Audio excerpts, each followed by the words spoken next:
आज की इस वीडियो में हम ट्रेन टू बुसान मूवी को एक्सप्लेन करने जा रहे हैं, जिसमें एक कपल को दिखाया जाता है और वो औरत प्रेग्नेंट होती है।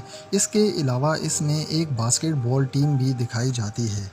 अब ट्रेन निकलने का वक्त होता है, लेकिन अचानक से एक जख्मी हालत में लड़की ट्रेन के अंदर घुस जाती है, जिसे पैर पर किसी चीज़ ने काटा होता है और ये यहीं बैठे बैठे अचानक से ज़ॉम्बी में कन्वर्ट होना शुरू हो जाती है। जैसे ही ये लड़की ज़ॉम्बी बन जाती है तो सबसे पहले ये एक ट्रेन वर्कर लड़की को काट देती है। अब देखते ही देखते ये वायरस आधी ट्रेन में फैल जाता है और लोग आगे की तरफ भागना शुरू कर देते हैं।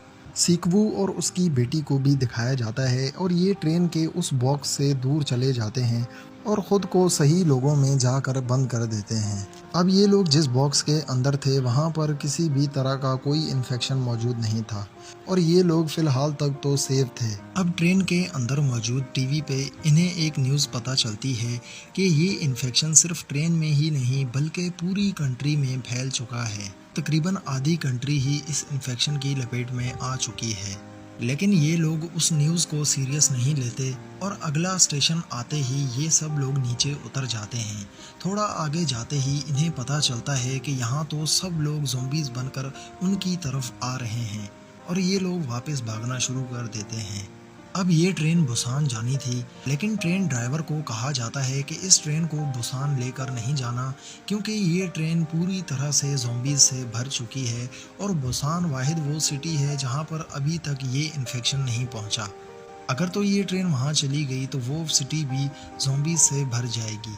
सीकवू और उसके साथ कुछ लोग और मिलकर ट्रेन की तरफ भागते हैं और ये लोग फिर से एक ऐसी जगह ढूंढते हैं जहाँ पर कोई भी ज़ॉम्बीज़ नहीं होता, लेकिन वहाँ जाने के लिए इन्हें बहुत ज़्यादा ज़ॉम्बीज़ से लड़ना पड़ता है।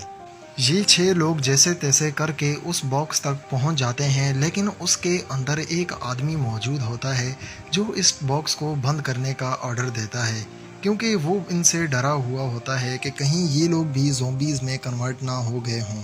अब ये लोग उस बॉक्स से बाहर थे और ज़ॉम्बीज़ इनकी तरफ आ चुके थे। इन 6 लोगों में से 2 लोग खुद को ज़ॉम्बीज़ के आगे डाल देते हैं ताकि कम से कम उन 4 लोगों को आगे जाने का मौका मिल सके। लेकिन बॉक्स के अंदर मौजूद लोग डर चुके थे और वो इन्हें अंदर आने नहीं देना चाहते थे। अब ये लोग किसी तरह से इन लोगों से लड़कर दरवाज़ा खोल देते हैं और अंदर आ जाते हैं। लेकिन अंदर बैठा आदमी काफ़ी इंटेलिजेंट होता है और वो इन लोगों को आइसोलेट करने को कहता है, और वो ऐसा इसलिए करता है कि अगर इनमें से कोई भी इन्फेक्टेड हुआ तो उससे बाकी लोगों को बचाया जा सके।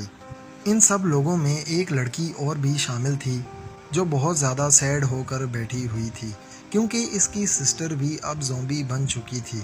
अब ये लड़की अपनी बहन को ऐसे हालत में देखकर बर्दाश्त नहीं करती और उसके आगे दरवाज़ा खोल देती है, जिसकी वजह से ये सारे ज़ॉम्बीज़ अंदर आ जाते हैं और इन लोगों को मार देते हैं और इन लोगों को भी ज़ॉम्बी बना देते हैं। और इन लोगों में से सिर्फ 3 लोग ही बचते हैं जिन्हें इन्होंने आइसोलेट करने के लिए एक रूम में बंद किया था।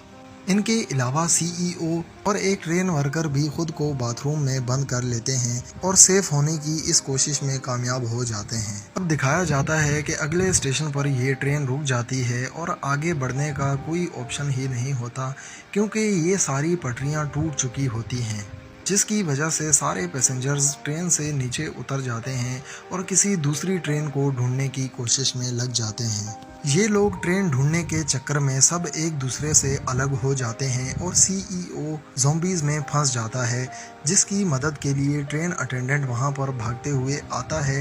लेकिन ये सीईओ बहुत ज़्यादा बुरा होता है और ये उस ट्रेन वर्कर को आगे फेंक कर खुद को बचा लेता है।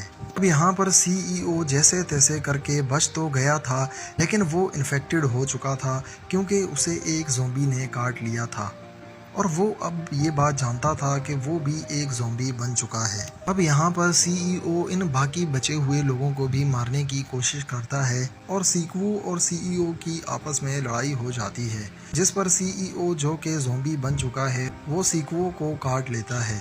अब सीकवू समझ चुका था कि वो भी बहुत जल्दी ज़ॉम्बी बनने वाला है, जिसकी वजह से वो अपनी बेटी और एक लड़की को ट्रेन के इंजन में बंद कर देता है और अपनी बेटी से कुछ आखिरी बातें करने लग जाता है, क्योंकि वो समझ जाता है कि बस इसके बाद वो अपनी बेटी से कभी नहीं मिल सकेगा। अब सीकवू को दिखाया जाता है जो कि बुरी तरह से ज़ॉम्बी बन चुका है, लेकिन अभी भी इसे कुछ कुछ चीज़ें अपनी लाइफ की याद आती हैं और ये ट्रेन से नीचे गिर जाता है और अपनी बेटी को देखता है तो पास्ट में चला जाता है और इसे अपनी बेटी का पैदाइश का दिन याद आ जाता है जिस पर ये स्माइल देता है। अब फाइनली ये ट्रेन बुसान पहुंच जाती है जहां से ये दोनों लड़कियां नीचे उतर आती हैं। अब ये औरत भी प्रेग्नेंट होती है और इसके पास एक छोटी बच्ची जो कि सीवोग की बेटी होती है। ये लोग टनल के अंदर जाते हैं जिसके दूसरी साइड पर सोल्जर्स मौजूद होते हैं जिन्होंने पूरे एरिया को ब्लॉक कर रखा था ताकि कोई भी ज़ॉम्बी इस तरफ ना आ सके। जब ये लोग देखते हैं कि एक औरत अपने साथ छोटी बच्ची को लेकर आ रही है तो ये लोग बहुत ज़्यादा डर जाते हैं कि शायद से ये भी ज़ॉम्बीज़ हैं। जैसे ही ये उन पर एम करते हैं तो इन्हें छोटी बच्ची की आवाज़ सुनाई देती है जो कि गाना गाते हुए आ रही होती है, जिस पर ये समझ जाते हैं कि ज़ॉम्बीज़ बात नहीं कर सकते, तो इसका मतलब ये लोग अभी तक ज़ॉम्बी नहीं बने। अब ये सोल्जर्स इन्हें अंदर आने की परमिशन दे देते हैं और जैसे तैसे करके ये लोग बुसान पहुंच जाते हैं। ये मूवी का पार्ट 1 था जो यहीं पर ख़त्म हो जाता है।